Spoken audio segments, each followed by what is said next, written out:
Lindsay. I'm a senior at Shepherd University. I'm also majoring in physical education. I enjoy fishing as a pastime. I wouldn't say I'm a professional fisherman at all, but I definitely enjoy it, especially in the summertime, something to keep you busy. Okay, so for today, I'm going to be teaching you how to fish with an open face fishing. I wanted to share with you a little bit about my pole. This is an insight pole. Like I said, you can, they also have left or right hand poles, so this is interchangeable. You can take this off and make it so it is left-handed. I change my line out every couple months. This is braided line, so it's a little, you probably won't be able to see, but it's a little thicker than the normal wired line because it has different strands braided into each other. It's green, which I like, so I can see it when it's out in the water instead of it being clear where you can maybe be unable to tell where your line is at. With this open face, you have to open the bail, and this ensures that you have your line ready to whenever you're going to cast out, and it is able to release it. So as you can see, since my bail is open, all of this line is able to now come out. And when you close it, then you're able to reel in. Okay, so the lure I'm using today is called a chatterbait. You can see that it has a J-shaped hook on it, and it also has a pokey part here and at the top. And this thing that kind of looks like half of a fish is called a trailer. And then this thing that comes on and off is called a skirt. So when fish see it in the water, they see this tail at the end.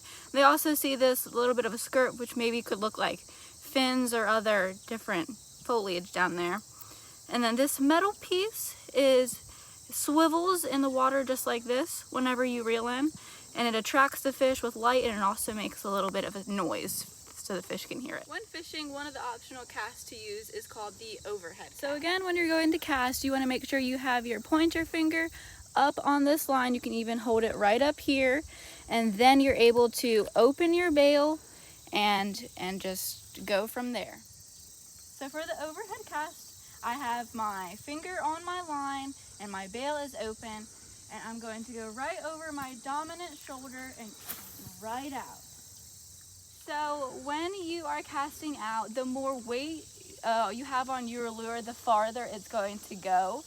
So on my lure, as I showed you previously, I have this metal piece and this trailer, which has a good amount of weight on it, so I could cast it out pretty far. When you're overhead casting, you need to keep your finger on the line again and your bail open, and then you're ready to lift this over your dominant shoulder, and as soon as you cast out, you are going to release your finger off of this line, and that's what's going to make it go out farther.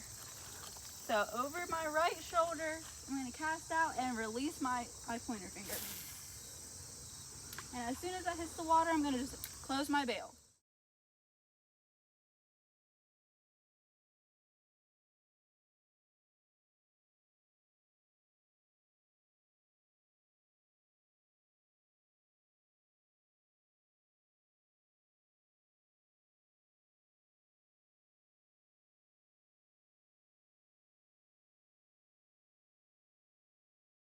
Okay, so my line is now out in the water, and you can see that this is open. So as I previously stated, all you need to do is just close that, and you're ready for the next step. I will be demonstrating a side cast. I am right-handed, so it's going to be easier for me to face this way and cast, opposed to this way with my right hand coming out first. Also, this is a right-handed pull, so I reel with my right hand. So on a hot day like this one, when bass fishing, it is good to look for either shaded areas or cattails. Bass usually like to hide near foliage and shaded areas. So I'm going to side cast and try to get over here in this shaded area by that island. As well as shaded areas, bass also like to be on the edges of the pond near the rocks. so that is more efficient than just casting out into the plain open water. Try to get along the sides. So this is known as a slip sinker weight.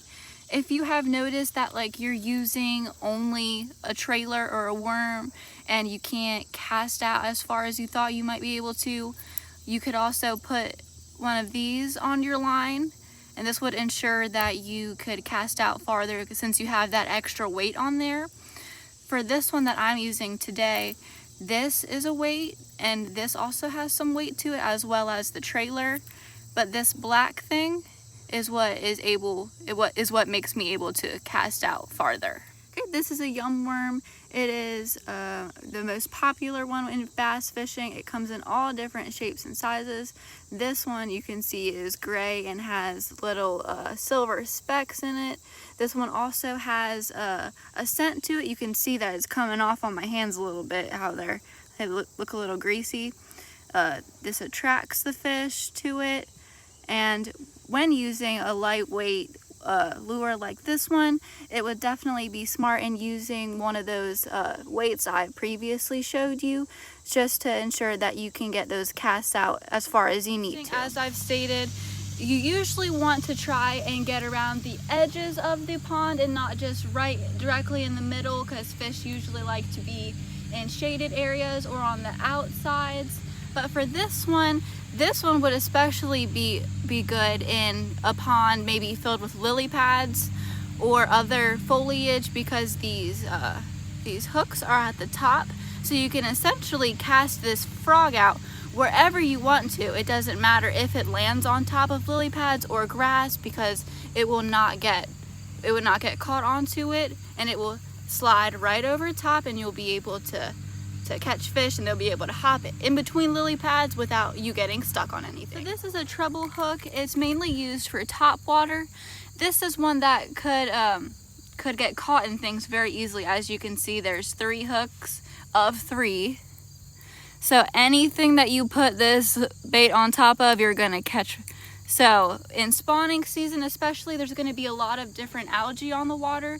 So it's important when casting this one to make sure that you get it into an open space where there's no grass or algae, so that nothing gets on here but a fish. When fishing with artificial bait like this, it's all connected to each other, so there is little room for any of this stuff to come off. Like you see how tight that is on the hook.